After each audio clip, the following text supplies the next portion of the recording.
Halo semuanya, Anda ngerasa nggak sih kalau pasar saham kita akhir-akhir ini lagi bergejolak banget? Banyak yang cemas, banyak yang was-was. Nah, di sini kita bakal kupas tuntas sebuah strategi defensif untuk kuartal 1 dan 2 ini berdasarkan insight dari Andri Hakim. Tujuannya, supaya kita semua bisa melewati kondisi ini dengan lebih tenang dan tentunya lebih cerdas. Oke, yuk langsung kita mulai. Nah, ini dia. Ini adalah ide utamanya. Coba deh, bayangin modal investasi Anda itu sebagai peluru. Di tengah pasar yang lagi lesu kayak sekarang, yang paling berisiko kalah itu sebetulnya bukan yang salah pilih saham, tapi mereka yang kehabisan modal, kehabisan peluru, tepat sebelum momen terbaik buat nembak itu datang. Ini adalah inti dari semua strategi yang akan kita bahas hari ini. Jadi, ini dia peta perjalanan kita. Pertama, kita akan akuin dulu kondisinya, bahwa pasar memang sedang lemah. Lalu kita cari tahu apa sih penyebabnya, baik dari luar maupun dari dalam negeri. Setelah itu, yang paling penting, kita masuk ke solusinya, strategi defensif yang bisa Anda terapkan. Nanti kita juga bakal intip sedikit sektor-sektor mana yang potensial, dan kita tutup dengan pengingat paling krusial dari semuanya. Oke, kita jujur-jujuran dulu ya.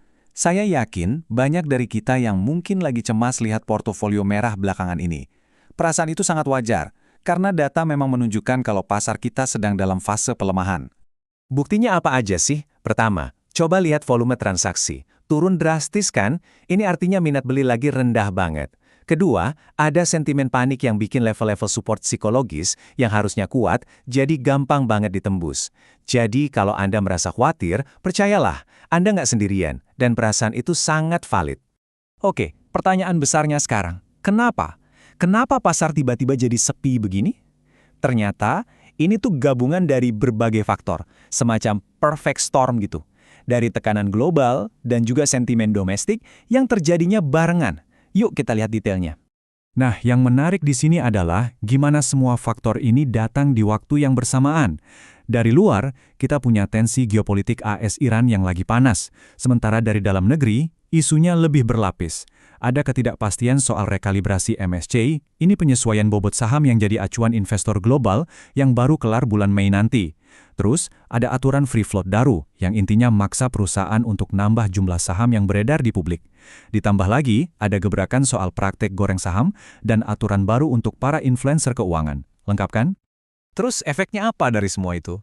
Ya, semua pelaku pasar, mulai dari pemilik perusahaan, market maker, sampai kita-kita investor retail, jadi kompak ambil sikap wait and see. Semua nahan diri, semua nunggu. Hasilnya, permintaan di pasar jadi tipis banget, sementara supply saham tetap ada. Kalau udah begini, harga jadi jauh lebih gampang turun daripada naik. Oke, cukup bahas masalahnya, sekarang kita fokus ke solusi. Gimana caranya kita bersikap di tengah badai ini? Nah, Andri Hakim menawarkan strategi defensif 3 pilar yang menurut saya sangat jitu dan praktis. Jadi, ini 3 kuncinya.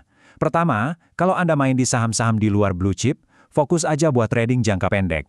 Cuan, bungkus, jangan ditahan lama-lama. Kedua, untuk investasi jangka panjang, tetaplah pegang saham-saham blue chip yang fundamentalnya kuat. Dan yang ketiga, ini yang paling penting. Jaga amunisi Anda. Pastikan posisi uang tunai Anda kuat dan siap sedia. Kenapa sih kita harus tetap pegang blue chip? Salah satu alasan paling kuatnya adalah dividen. Justru di saat harga saham blue chip lagi turun, potensi kali yield dividennya jadi menarik banget. Bayangin aja, Anda bisa mengunci potensi imbal hasil sekitar 9-10%. Ini bisa jadi bantalan pengaman yang solid banget di tengah pasar yang lagi goyang. Nah, ini nih sudut pandang yang jarang banget kita tahu. Ternyata dari sisi pemilik perusahaan pun ada alasan kenapa harga saham nggak didorong naik sekarang. Jadi, untuk memenuhi aturan free float tadi, mereka kan perlu mindahin saham dalam jumlah besar. Tentu saja biaya transaksi dan pajaknya jauh lebih murah kalau nilai sahamnya lagi rendah. Jadi jangan heran kalau ada beberapa saham bagus yang rasanya kok kayak sengaja ditekan. Oke, kita sudah punya strategi bertahan. Sekarang, yuk kita coba lihat ke depan. Peluang apa sih yang kira-kira bisa muncul setelah periode ketidakpastian ini mereda? Katakanlah setelah Lebaran nanti, ada 2 skenario besar yang perlu kita pantau. Skenario pertama, dan semoga ini nggak terjadi ya, adalah jika konflik geopolitik di luar sana makin memanas.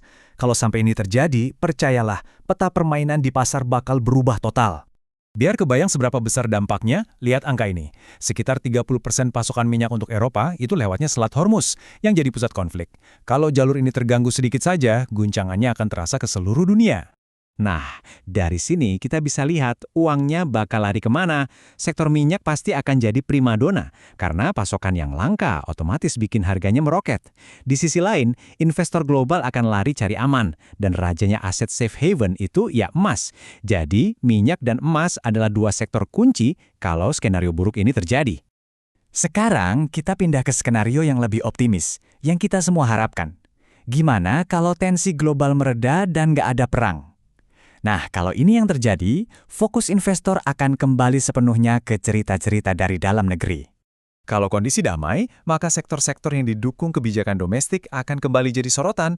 Batu bara dan nikel misalnya, diuntungkan dari kebijakan pemerintah yang bantu jaga harga. Terus ada CPO atau sawit yang kabarnya dapat dukungan kuat dari pemerintahan baru. Dan tentu saja, perbankan yang selalu jadi cerminan kesehatan ekonomi Indonesia.